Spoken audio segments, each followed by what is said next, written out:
Welcome to Stoic Flame channel.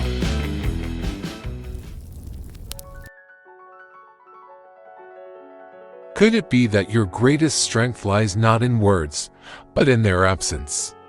In a world clamoring for attention, where every thought, plan, and provocation is met with a swift and often noisy response, imagine a different kind of power. What if your most formidable move isn't a shout, or retort, or an aggressive display, but rather a profound and unsettling silence? This isn't the silence of weakness or indifference, but a deliberate, controlled, and unreadable presence that carries an immense weight.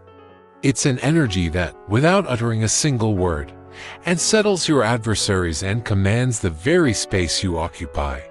This is the essence of true power, a quiet force that allows you to control the room without ever needing to speak. The ancient Stoics, masters of self-possession and inner strength, understood this profound truth. They recognized that while many try to intimidate with volume, threats, and emotional outbursts, genuine power operates in a realm of stillness, unreadability, and absolute control. It's terrifying precisely because it's unpredictable, and therefore uncontrollable. Just as a lion doesn't need to growl before it strikes, the strongest individual doesn't need to speak to be feared.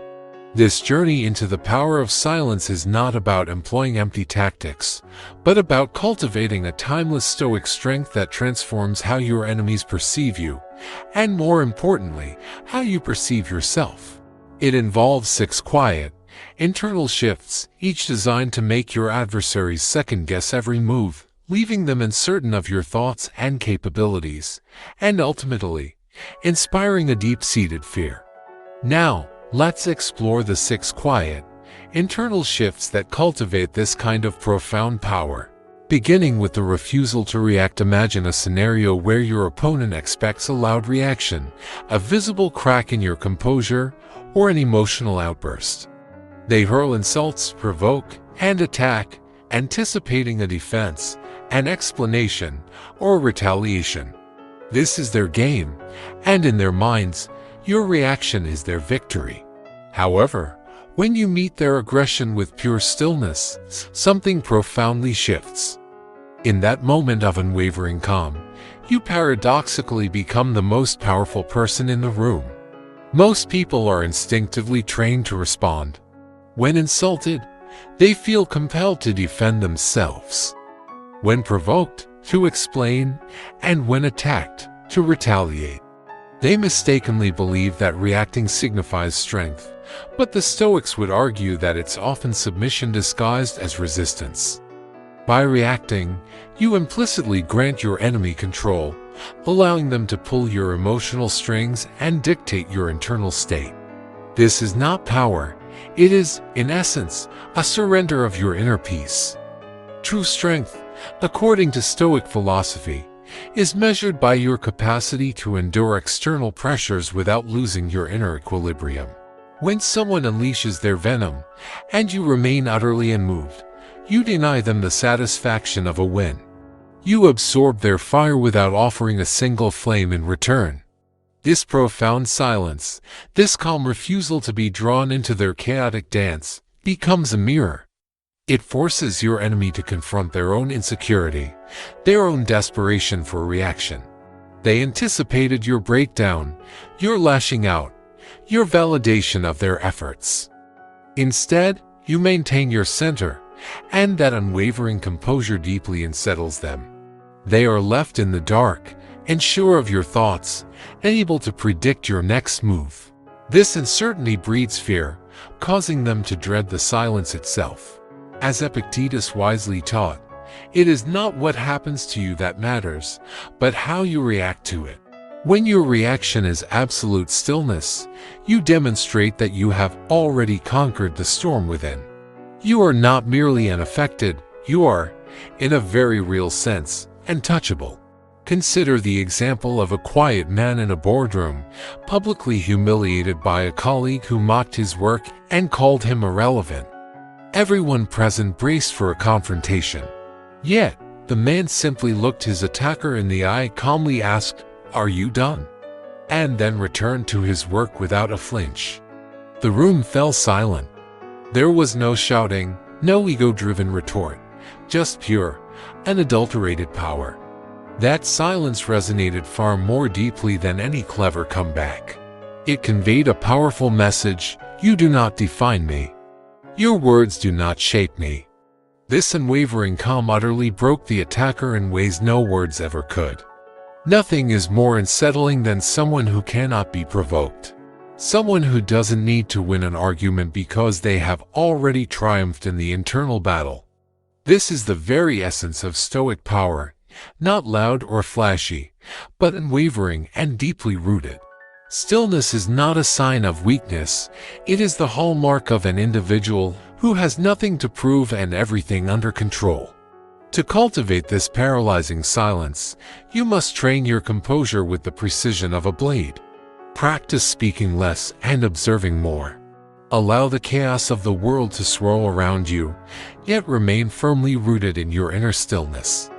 In a society obsessed with noise, your silence will speak volumes, far louder than 1,000 words. When others realize you are not reacting, not flinching, and not seeking their approval, they will begin to wonder about the profound strength that lies beneath your serene exterior. It is then that fear begins to blossom, not because you issued a threat, but because your stillness starkly reminds them of their own inner turmoil and lack of control. Ultimately, the person who doesn't need to speak is the one whose presence is felt most profoundly. So, remain quiet, stay grounded, maintain that dangerous stillness, and allow your mere presence to achieve what noise never could. Having explored the profound power inherent in the refusal to react, and the paralyzing silence it creates by denying adversaries the satisfaction of a response, we now turn to a deeper cultivation of strength, the unshakable presence that, without uttering a word, inherently commands a space and subtly shifts its dynamics through its calm, steady certainty and self-mastery. There exists a singular kind of presence that cannot be fabricated, borrowed, or obtained by seeking validation. It enters a space quietly, yet the moment it arrives, everything subtly begins to shift. This presence doesn't crave attention or applause. It simply is, radiating a calm, steady certainty. While others anxiously vie for the spotlight, speaking rapidly and filling every silence with nervous gestures, this presence remains composed. Not because it strives to impress, but because it has achieved self-mastery. Many confuse loudness with importance, believing that dominance must be vocal and influence must be constant. However, true power is far more subtle. It doesn't intrude or demand, it simply occupies its space without needing to justify its belonging. It is built not on sheer volume, but on unwavering conviction. There is something deeply unsettling about an individual who refuses to flinch when challenged, who sees no need to explain themselves when misunderstood, or who doesn't lean forward to be liked. Such a person simply is still, watchful, and fully in command of their own energy. Their silence compels people to reconsider their words. Their posture encourages others to slow down without explicit instruction. Their very presence acts as a mirror, reflecting to those around them just how scattered, and rooted, and agitated they truly are. In this stark contrast, their power is revealed not through threats or assertions, but through the quiet, compelling weight of their composure. Marcus Aurelius's profound wisdom resonates here: the best revenge is to be unlike him who performed the injury. This is the core of unshakable presence. It elevates you so far beyond insults and ego that you become unreachable. This is precisely why it is feared. It cannot be touched or influenced by external negativity. Consider Elias, a man who was neither tall nor flashy and rarely smiled, yet his entry into any room was undeniably felt by everyone. He never needed to raise his voice or interrupt. He moved slowly, with deliberate purpose, as if every step was carefully chosen. When he spoke, it was always with precision and never more than necessary, a single sentence, a concise question, yet it was enough to alter the entire rhythm of the room. In an industry awash with noise and individuals constantly trying to outtalk each other, Elias remained observant, patient, and waited. When he finally chose to speak, his words cut through the prevailing fog like a sharp blade. His authority stemmed not from volume, but from precision. His quiet energy compelled people to listen, and his silence made them uneasy, for it implied calculation rather than reaction, a deliberate choice of moment rather than a hasty chase for one. This is the effect of true presence. It makes the predictable nervous, the manipulative cautious, and compels even the loudest voices to whisper in its presence. To cultivate this kind of presence, you must cease performing for others and relinquish the need for external validation. Practice standing still, allowing the world to move around you. Breathe slower, speak less, and carry yourself with the quiet confidence of someone who doesn't need to be seen to be known. Over time, your stillness will develop a quiet strength, not because it attacks, but because it is unyielding. A person deeply rooted in purpose, clarity, and restraint does not need to rush. Instead, they cause the world to slow down and meet them on their terms. When this happens, you no longer need to assert your power. You embody it quietly, completely, and unshakably. Most insults, contrary to popular belief, are not born out of pure hatred. More often, they stem from fear. Fear of your calm demeanor, fear of your steady progress, or fear of your unwavering emotional stability. People attempt to break you, not with physical force, but with words, seeking to shake your foundation and observe if you can be made to stumble. If they can provoke a reaction, they perceive themselves as having power over you.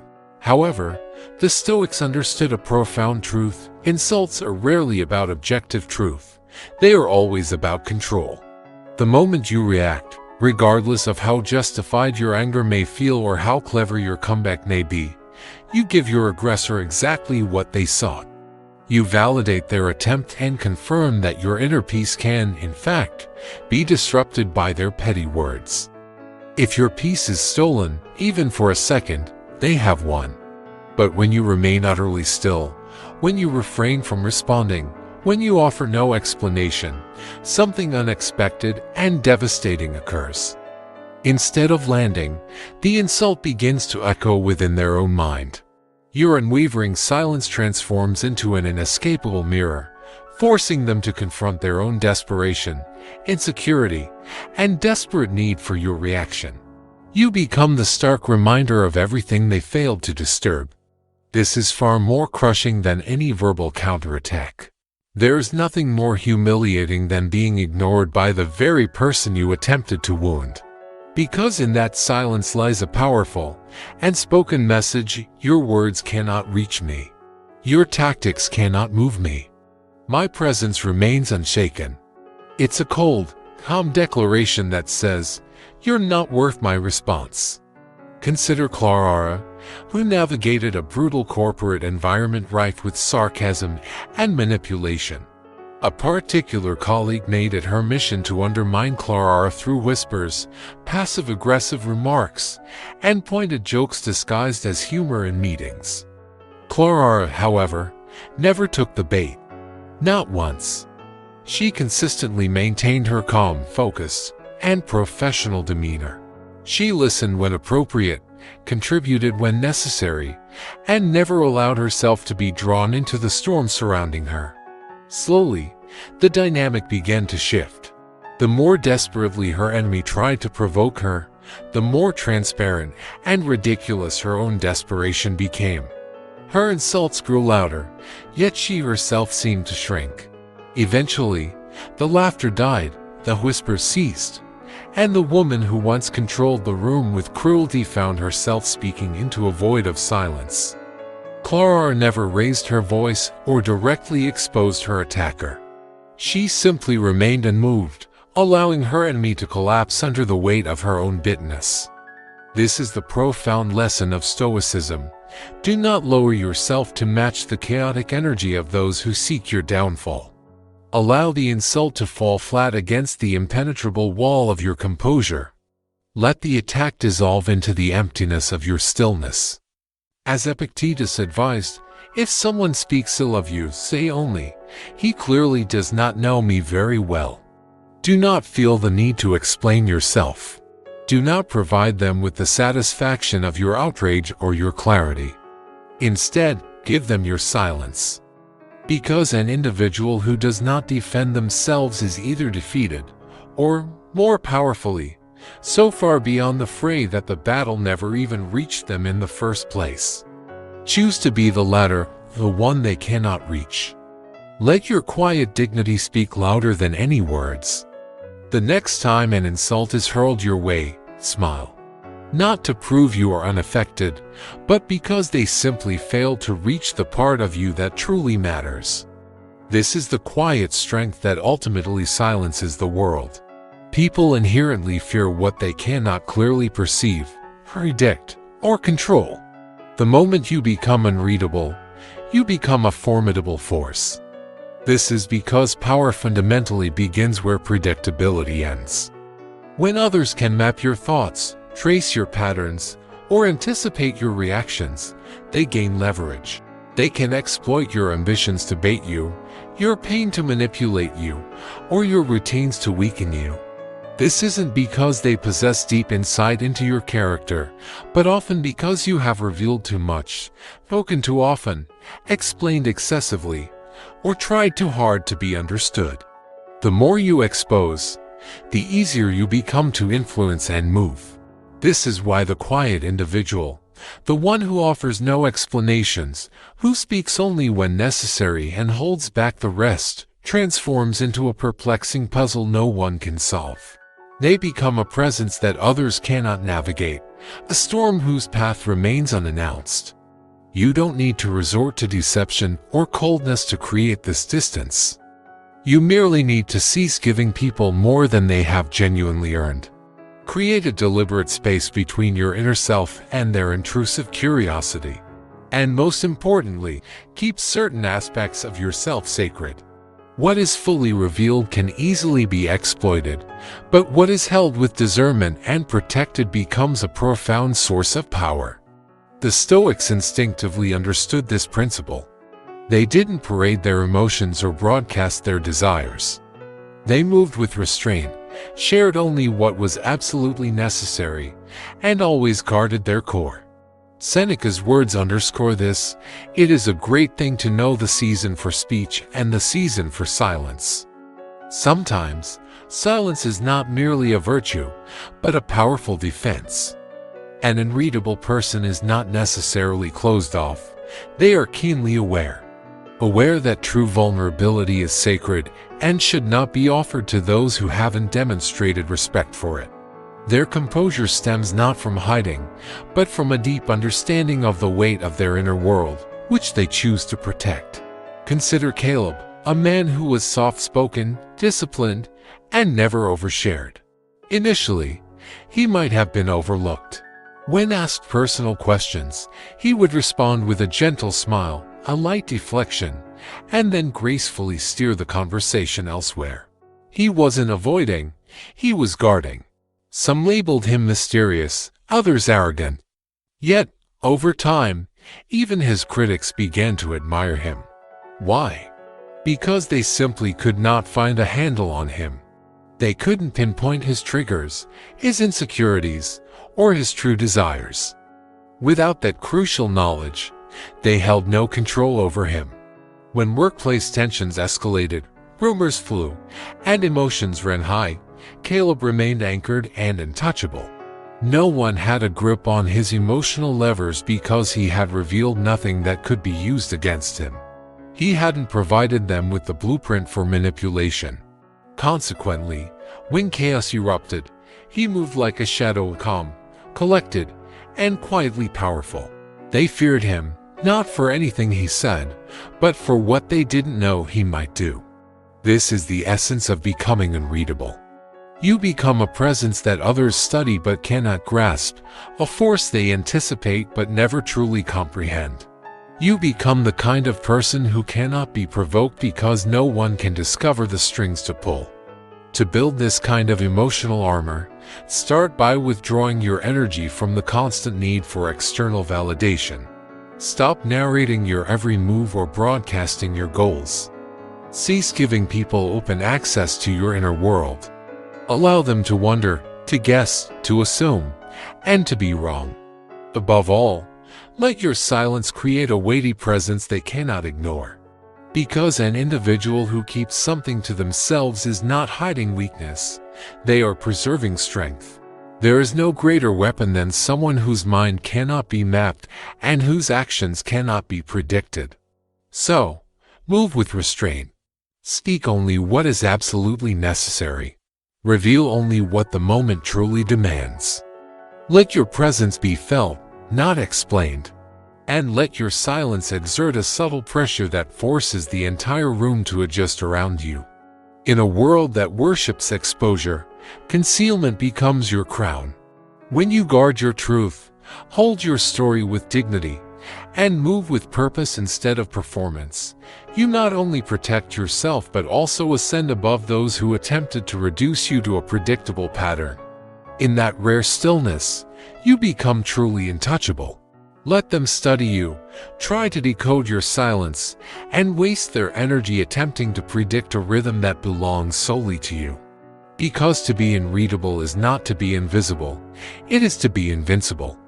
In an era saturated with noise, where people rush to announce their plans, document their goals, and broadcast every minor step of their journey, the most rare and potent move one can make is to act in silence. Many today believe that progress begins with an announcement.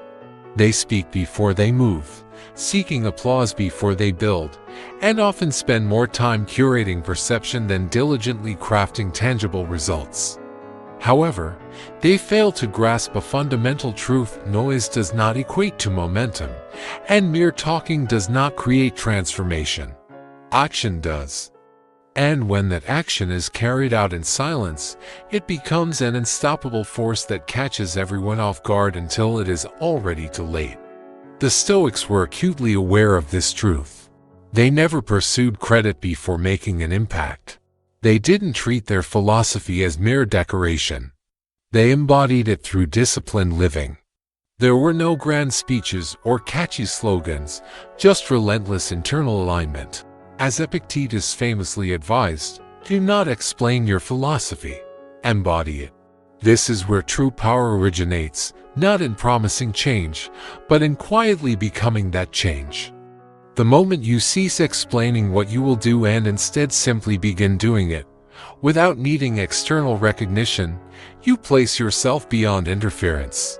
People cannot resist what they cannot see, sabotage what they cannot track, or stop what has already transpired. Consider Samira, a brilliant yet quiet woman, driven but never boastful. In a workplace where peers constantly vied for attention by discussing their next promotion, side ventures, and grand strategies, Samira remained calm and focused. She executed her work quietly, with utmost clarity and unwavering focus. She sought no one's permission, made no attempts to self-promote, and for a time, went largely unnoticed. She was perceived as polite, perhaps too quiet, even forgettable. But what her colleagues failed to see was that Samira was meticulously building something that required no defense and no explanation. When her name finally emerged into prominence, it wasn't due to a speech, but from the undeniable and impactful results of her labor. She had engineered a system that saved her company millions. By the time her peers recognized her immense value, she had already progressed to a higher level, promoted and elevated, entirely untouched by the incessant noise that had ensnared everyone else. This is the profound impact of silent action. It shifts power without warning. It produces results that require no explanation. It reshapes the landscape while others are still engrossed in discussing where they will merely walk. It strikes with precision, not because it's reactive, but because it's meticulously planned in stillness and executed with restraint. And when the results finally manifest, they are irrefutable. No one can deny what has already been built. Your adversaries cannot stop you if they never saw you coming. More critically, they cannot recover if they underestimated you. This is the particular fear your silence instills, not fear of what you say you will do, but a chilling fear of what you might do next, the formidable power of the unknown, an immeasurable force.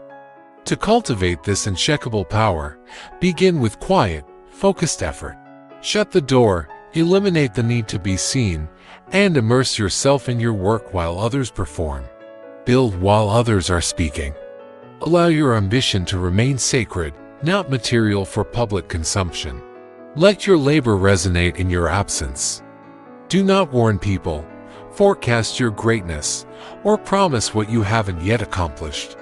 Instead, simply vanish into the work and then reappear with results. Not to impress, not to demand respect, but to let the undeniable reality speak for itself. Ultimately, what makes the silent individual so dangerous is not their voice, but their remarkable ability to act without alerting the world. When such a person enters a room, they carry something far more potent than noise, tension, mystery, and profound power. And this, more than any speech, is what makes enemies tremble. So, act in silence. Let your discipline speak louder than your ambition. Let your stillness strike before your words ever arrive. And when they finally turn to look, let them see not a mere promise, but a presence that has already irrevocably changed everything. There is something deeply unsettling about an individual who no longer requires external approval. In a world meticulously constructed on applause, calibrated smiles, and a pervasive pressure to conform and belong, authenticity emerges as a radical form of silent rebellion.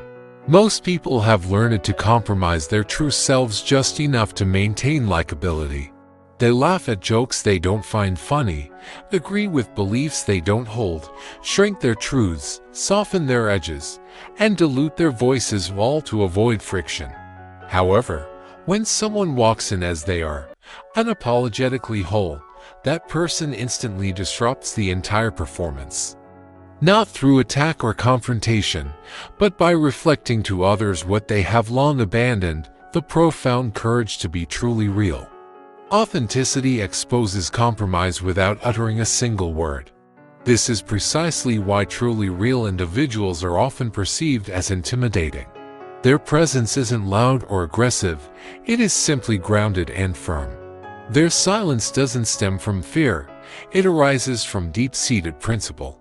They make no attempt to impress or to adapt to fit in, they simply exist with unwavering clarity. And that very clarity deeply unsettles those who rely on masks to navigate their world. Consider Jace, a man who was neither flashy nor attention-seeking, yet his presence inevitably shifted the energy of any room he entered. He spoke clearly, never adjusting his tone to seek approval. He wore what he liked, said precisely what he meant, and when others engaged in gossip, he remained silent and not out of fear, but out of principle. Some whispered that he was arrogant or believed himself superior. But what they truly experienced was a profound pressure, not from Jace himself, but from the uncomfortable truth his very presence forced them to face. He lived the way they secretly wished they could. This is the paradox of authenticity. It doesn't demand validation, it commands self-respect. It doesn't raise its voice, it simply holds its ground. And in doing so, it naturally becomes the standard against which others are compelled to measure themselves. The Stoics grasped this deeply. They taught that our purpose is not to live according to the whims of the crowd, but according to the unyielding strength of our character. Marcus Aurelius famously urged, "Waste no more time arguing what a good man should be. Be one. You don't owe the world a performance, you owe yourself your truth." This is the bedrock of authentic power. It doesn't waver to fit in, it stands firm in what is right, even when it means standing alone. To cultivate this kind of commanding presence, you must stop apologizing for your essence. Cease watering down your truth to make it more palatable for others. Stop concealing your clarity to make others more comfortable in their confusion. Speak less, mean more. Say no when it's genuinely a no. Walk away when something no longer aligns with your principles. And never feel guilty for the standards you uphold, as long as you are living by them yourself first. Because once you become the kind of person who doesn't flinch under pressure, who doesn't adapt for applause, and who doesn't beg to be seen, something powerful happens. You begin to radiate a quiet, palpable pressure. It's a pressure that doesn't shout, but compels weaker individuals to adjust their masks even before you look at them. You create a subtle tension, not through confrontation, but through your sheer, unwavering presence. They feel it in your stillness, in your gaze, in your unwavering refusal to engage in their games. Ultimately, you triumph not by actively fighting your enemies, but by becoming the kind of person whose very existence makes them profoundly uncomfortable. You didn't threaten, you didn't argue, you didn't beg for respect. Yet, they hesitated, they second-guessed, they feared what you might do, because you gave them nothing to decode and everything to feel. This profound victory is achieved through silence, forged by rigorous self-mastery. In the final analysis, the most feared individual in any room is not the one who loudly demands attention, but rather the one who has transcended the very need for it. This is the ultimate power of silence, the profound ability to convey immense strength without ever needing to raise your voice, explain yourself, or rush into the spotlight just to be seen. Let your stillness articulate what words simply cannot. Allow your silence to carry a profound weight that your adversaries are utterly unprepared to bear. This potent silence is not a passive state, but a formidable force forged through self-mastery. It transforms you into an individual who is quiet, intensely focused, and utterly untouchable. Embrace this path. Be the individual who no longer seeks approval, who doesn't chase recognition, and who lives with such profound inner alignment that their very silence speaks volumes. In that quiet stillness, allow your power to grow. Let it subtly disturb the insecure, inspire those who are awake to its truth, and serve as a constant reminder to the world that the most formidable individual is the one who needs absolutely nothing from it. So, do not raise your voice to prove a point. Do not explain yourself to be understood. And never rush into the spotlight merely to be seen. Let your stillness communicate where words fall short. Let your boundaries echo with unseen force. Allow your silence to inflict the kind of impact they never saw coming. And by the time they finally begin to grasp the formidable presence you embody, you will already be gone calm, clear, and truly untouchable. This is the world of still power. If you're finding value in this video, hit subscribe to become a Stoic Flame member. I'm grateful you tuned in. Head over to my channel and watch more videos to keep your inner fire burning.